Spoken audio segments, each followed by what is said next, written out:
On this client project, I'm going to install the horizontal Schluter shower niche that's lit. And this is pretty cool because it really makes the shower light up literally. And I'm going to need the LIPROTEC cable. It's important to run this properly, not only for electrical code, but also for waterproofing purposes. So I'll go over that. I'm also going to discuss how to install the special switch driver. This is critical to do correctly, otherwise you could run into some problems. The nice thing with this is it's dimmable, and that's great for a shower setup like this. You can see it's pretty darn cool even without the tile inside the shower. The first step for me is to cut out the studs here and to make sure I set the bottom sill to the right height. Now before you cut in the studs, really important that you figure out your tile configuration, the shower niche configuration, and also whether or not these studs are load bearing, which they're not. So I'm cutting into the stud using an oscillating multi-tool. I try to get this as level as possible. It's not 100% important that you do that, but you got to be close. And then you need to figure out how high you need to cut. So what I'm doing is figuring out that my two studs, the top plate and the bottom plate, they add up to 3 inches. And then for this particular niche, I need to add in an additional 1.5 inches to add some blocking so that I can account for the electrical box inside the niche. Now, if I have any screws that are attaching these studs to the drywall, I cut those out. There's a kitchen on the opposite side of this, so this is not an outside wall. Then I add my bottom plate, screw that into place. 2 screws, they're 3 inches long. So I do that for each stud on this wall, and then I support the sides of the niche, and I make sure that these are installed square. So they're straight up and down, they're plumb. 2 screws on the top, 2 screws on the bottom. And I just make sure that these studs are not proud and interfering with the KERDI board that I'm going to be installing. Really important to get this framing right for the niche because I want to support all 4 sides. And the reason why this is critical is to factor in that electrical box. So what I did is add 2x4s on the left and the right so that the flange of the shower niche can catch those 2x4s and I can screw this in. And I'll show you how to do that later on in the video. The next step is to install the LIPROTEC cable. This is especially for the Schluter shower niche, and it's waterproof. It's very special on multiple levels, and this is what keeps you protected inside the shower. There's this gland here that connects to the box inside the shower niche. I'll show you that a little bit later on. But what I try to do is run this cable about in the midsection of each stud. So I got to drill a hole through each stud and get to where I'm going to put the electrical box, which is right there. So one of the ways I keep this safe is to get some staples, and I just tack this cable, the LIPROTEC cable, to my framing. So I just tack it lightly so it's not hanging out inside the wall, and that way there's no chance of me hitting it with a screw that I'm going to be using for the KERDI board. So I run this through all of my studs. You got to make sure that you have enough cable, and Schluter actually has different lengths to help you out with that. This is the 13-foot cable. Then I add my steel plates across the studs to protect it. These are really, really important, but they'll prevent you from going through the stud and accidentally cutting that cable. The other thing I do is tape the LIPROTEC cable to the drywall so that it's not anywhere close to the stud framing, and so that I won't damage it when I go to put the KERDI board in. But you can see how I ran the cable. All those penetrations are protected by the steel plates, and I have plenty of wire to go to the electrical box. After I run the LIPROTEC cable, I add my electrical box. Now in this case, I want to keep it at 48 inches. I'm going to nail it in place. So what I do is I mark the outline of this on the other side of the drywall. In this case, it's a little bit special because I'm installing this from inside the shower. And then I cut that out using an oscillating multi-tool. This is a really great tool for this because it keeps things accurate, and it just makes it so much easier for me. Then I dry fit the box, push it through so it's touching those depth tabs on the box, and then I tap it in place. Now I run the cable. This is really important, so take note of this. I'm running the LIPROTEC cable through the top of the box. You'll see why here, again, a little bit later on in the video, but really important in this instance to do that because I'm going to run my 14-2 wire through the bottom. I don't want both of those to go through the top or the bottom, and I'm also protecting the bottom plate where I ran that 14-2 and my 12-2 for the heated floor using a steel protector plate. Once the cable's run and I have my box in place, I'm going to add my KERDI board. Now this is a 4x8 board. I love these because they're a full board, and then I add my screws and washers. Just a tip here, I like adding the screw and washer, the first one close to the floor so it's covered by my shower pan, and then I add a screw and washer every 12 inches along my 16-inch on center studs. I want to dimple the screws and washers for the waterproofing. Now, what I do is find the location of the niche based upon the dimensions that I wrote on the wall somewhere. I find the center point, mark those off with my Sharpie marker, and I just outline the shower niche on the KERDI board and draw lines using a level. Now, I did make a mistake here, and I didn't account for the flange of the KERDI board niche. So it's not a big deal. I'm just going off of the internal diameter of the niche, which is 12 inches, but you also want to account for the flange. So in this case, what I'm doing is cutting this out using a simple utility knife. I could also use the oscillating multi-tool, but I like using a utility knife because most everybody has one of those and it's easy to cut this out.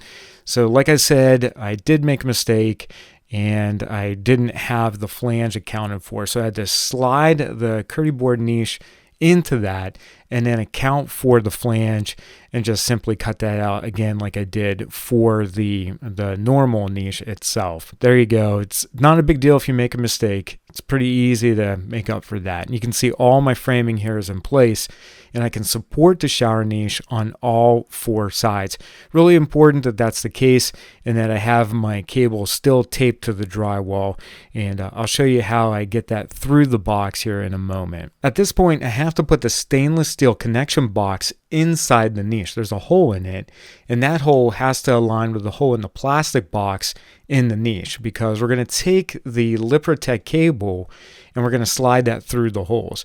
Now what makes this special is there's a gland on it, and the end of that gland, it goes into the hole until you hear a click, and when I hear the click, I know that it's in there and it's watertight. And that's what makes this different than a traditional LED shower niche. It's watertight. The other cool thing with these lit shower niches is they come with a box of 8 screws and washers, and I like to use those about every 8 to 10 inches to fully fasten this niche flange to the stud framing that I have inside the wall.